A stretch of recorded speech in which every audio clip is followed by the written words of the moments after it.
Hi guys, it's me, your favorite complete disaster of a philosophy professor. Welcome to Philosophy 406.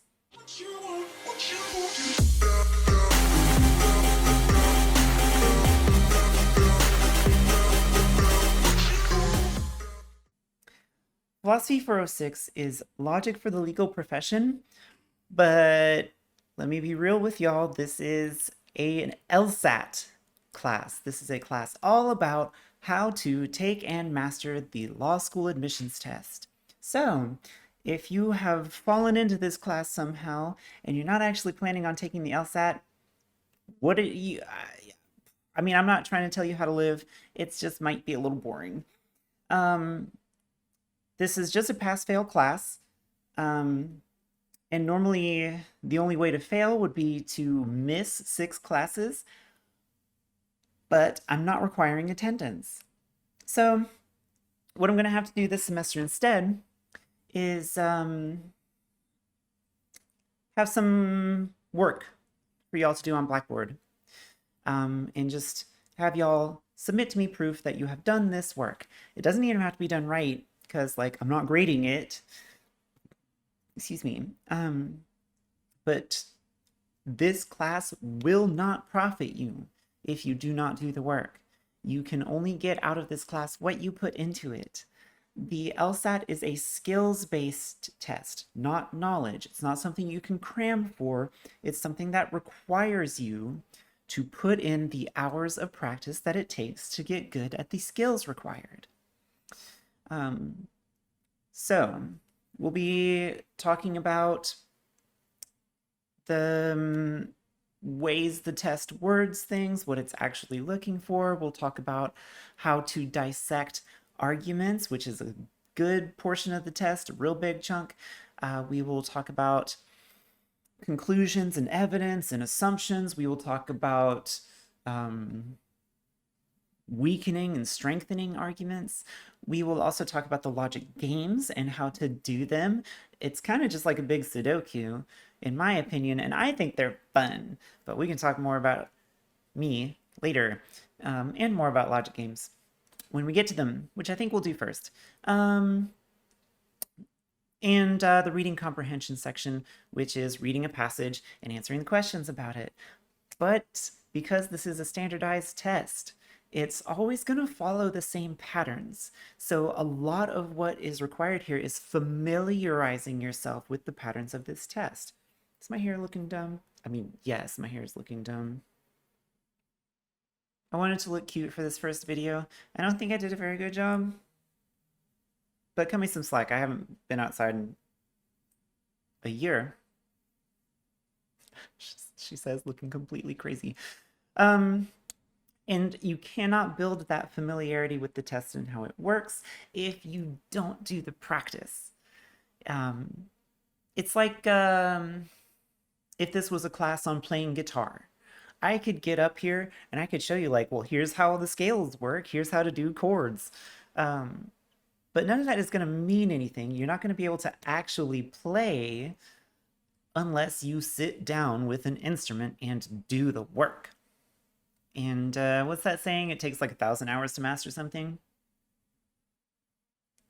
Yeah, it does.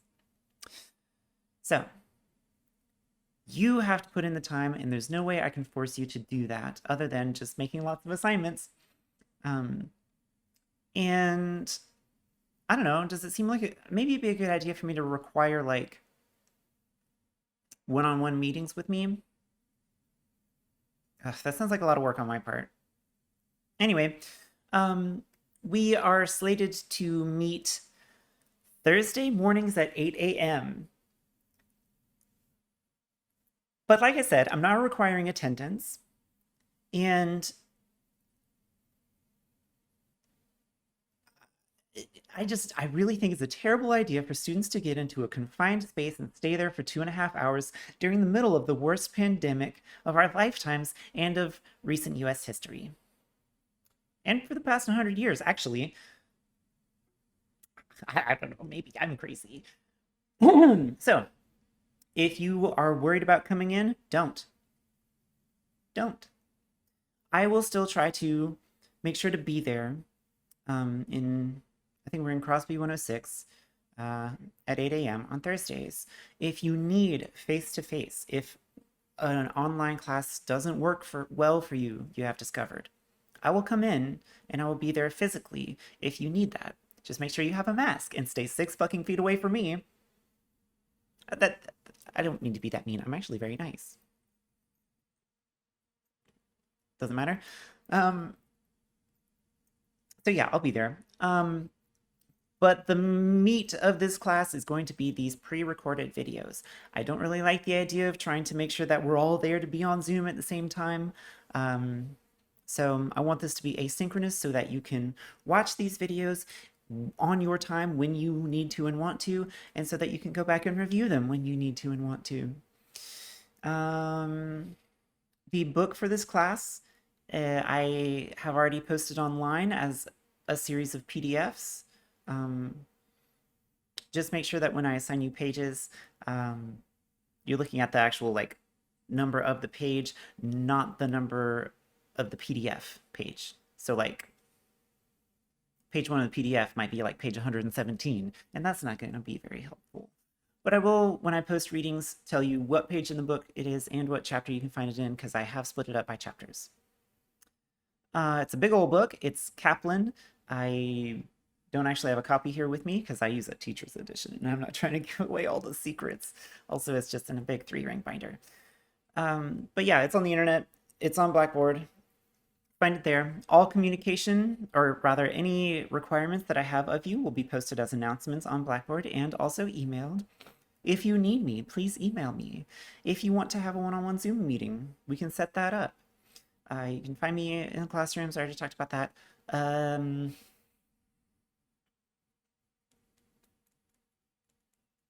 Yeah, I think that's all I wanted to talk about. Oh, I can talk a little bit about myself. I usually do talk about how when I, was in college in the 80s. I'm just kidding. I was born in the 80s. When I was in college, when I was going to law school, I took a Kaplan LSAT class.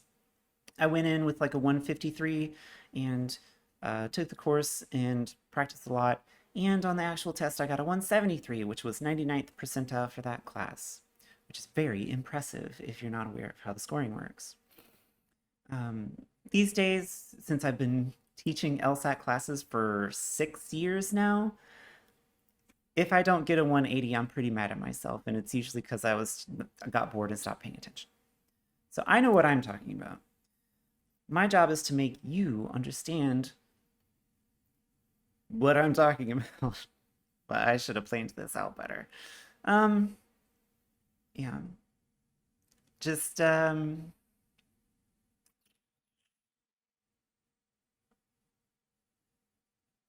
I'll also put practice materials on Blackboard. I guess that'll be the assignments that I'm requiring you to do. I'm not going to put due dates on them, but if you actually want to get into law school, if you want to do an okay job on the test, then you need to do the work. You have to. My advice, practice every day. You get good at what you do every day. So like if you're learning a new language, if you don't practice it, you lose it. Like I used to be fluent in German and now I'm just like a wunderbar, I don't know. So if you don't use it, you lose it. Practice every single day. Even if you can only spare like 5 minutes to do some practice, even if all you do is just like rewatch a video, do something LSAT related every single day. And I will try to make sure that there is plenty of practice material on Blackboard for you to do so. But at the same time, just doing problems without knowing what you're supposed to be doing, just spinning your wheels like that, that's not helpful. So the idea is that we talk about something, I show you some tactics, some strategies, and you practice those. Then you look at how that practice went. You figure out, you see what you didn't get. And it might be a lot, that's fine. And you go back to review the methods that we talked about. You try to find how they tricked you, or what you forgot, or what you didn't quite understand on the first run through, and iron that out. Or, yeah, buff out those rough spots. Then you do the practice again. So if you're just practicing and just banging your head against a wall, you're not going to get a lot out of it. You have to build in that study to figure out what you were doing wrong. I guess we should probably start with a practice test. So that'll be y'all's first assignment. I'll put a practice test on Blackboard. I want you to take it and score yourself.